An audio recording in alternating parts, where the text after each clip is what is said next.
Telugu Desam party శ్రేణులకి అదేవిధంగా Telugu Desam party అభిమానులందరికీ కూడా పేరు పేరు నమస్కారాలు. ఎన్నికలు అనేది నిర్వహించుకున్నాం, పోలింగ్ అయిపోయింది. రాష్ట్ర వ్యాప్తంగా కూడా Telugu Desam party, Janasena, BJP party కూటమి అధికారంలోకి వస్తున్నటువంటి వాతావరణం పూర్తి స్థాయిలో నెలకొన్నటువంటి పరిస్థితుల్లో ప్రభుత్వ సలహాదారు సజ్జల రామకృష్ణారెడ్డి గారు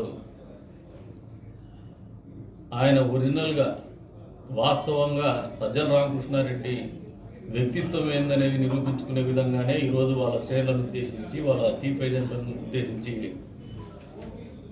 కొన్ని వ్యాఖ్యలు చేయడం జరిగింది.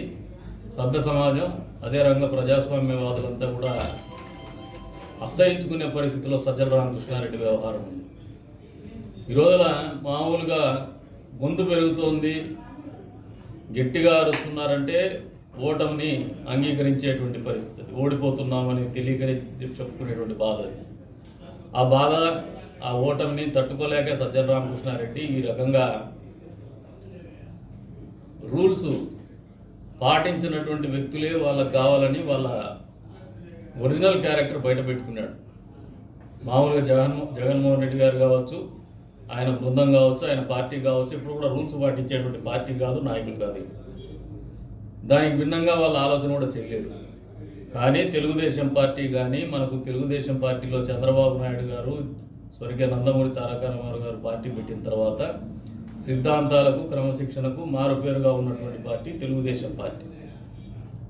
ఈ రోజున ప్రజాస్వామ్యవాదులకి తెలుగుదేశం పార్టీ కుటుంబ సభ్యులందరికీ కూడా, కదిరి నియోజకవర్గంలో ఉన్నటువంటి వాళ్ళందరికీ కూడా ఒకటే విజ్ఞప్తి చేస్తాం: చట్టబద్ధంగా పోదాం, చట్టాన్ని గౌరవిద్దాం.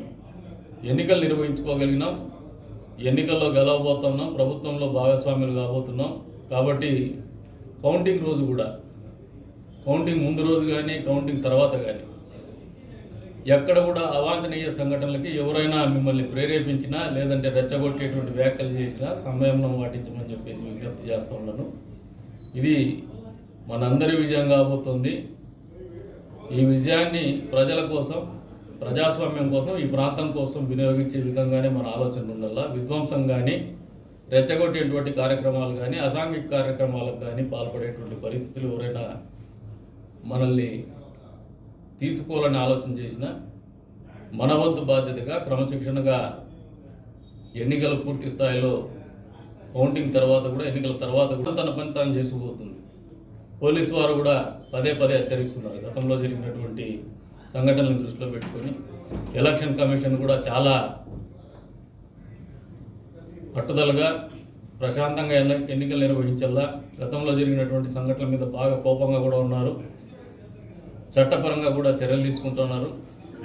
చట్టాన్ని నమ్ముదాం, పోలీసు వ్యవస్థను కూడా నమ్ముదాం, ఎన్నికల్ని సజావుగా నిర్వహించుకుందామని చెప్పేసి కూడా అందరికీ కూడా పిలుపునిస్తున్నాను. మనకు ఏదైనా గ్రీవెన్స్ ఉంటే కన్సర్న్ అథారిటీస్ ఉన్నారు, రిటర్నింగ్ ఆఫీసర్ కానీ, అక్కడే పోలీస్ ఆఫీసర్స్ ఉంటారు, వాళ్ళకు కూడా విజ్ఞప్తి చేద్దాం, తద్వారానే పరిష్కరించుకుందాం. కానీ ఎక్కడ కూడా గొడవలకు కానీ, అవాంఛనీయ సంఘటనలకు కానీ పాల్పడొద్దని చెప్పేసి విజ్ఞప్తి చేస్తాను.